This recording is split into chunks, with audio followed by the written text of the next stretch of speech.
Davom etamiz. Talaba Expo 2026 kasb ko'rgazmasi mamlakatimiz yoshlari uchun yana bir muhim maydon bu. Ayni paytda Farg'onada o'z ishini boshlagan tadbirda oliy ta'lim muassasalarini tamomlayotgan bitiruvchi talabalar, yirik korxona va tashkilotlar, bank, moliya muassasalari hamda ish beruvchi kompaniyalar bir joyda jam bo'ldi. Jarayonlarni muxbirimiz Zebo To'xtayeva kuzatib boryapti. Demak, biz ular haqida batafsil ma'lumotlarni taqdim etamiz.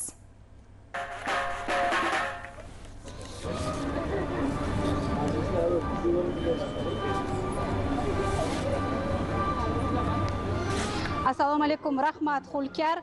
Talaba Expo kasb ko'rgazmasi Farg'onada ham juda ko'tarinki ruhda bo'lib o'tyapti. Bu yerda talabalar o'zlariga munosib ish o'rinlariga ega bo'lishmoqda. 200 ga yaqin korxona va tashkilotlar bo'sh ish o'rinlari bilan qatnashyapti. Albatta, talabalarning biznes g'oyalarini, biznes loyihalarini ham moliyalashtirish ishlari mana shu yerning o'zida bo'lib o'tmoqda.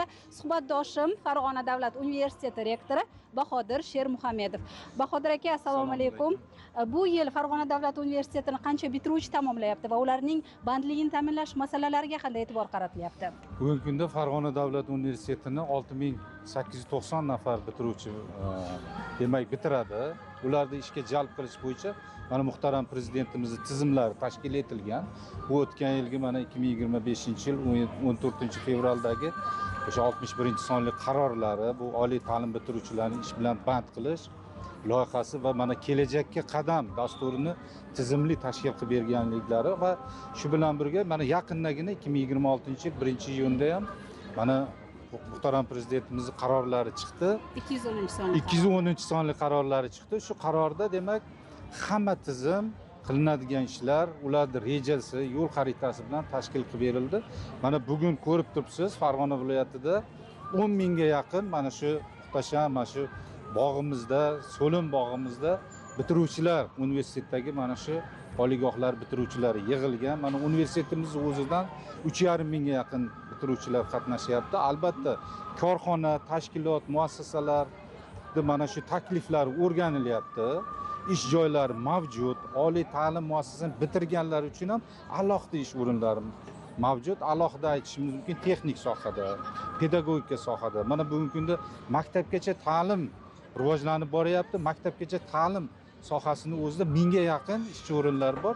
Albatta, oliy ta'lim bitirgan shu malakali yoshlarimiz borsa, metodikasi ham bugungi kunda o'sha maktabgacha ta'lim sohasi ham umuman uzluksiz ta'lim tizimi bo'yicha Farg'ona davlat universiteti 80% ga yaqin bitiruvchilar bilan ta'minlab beradi.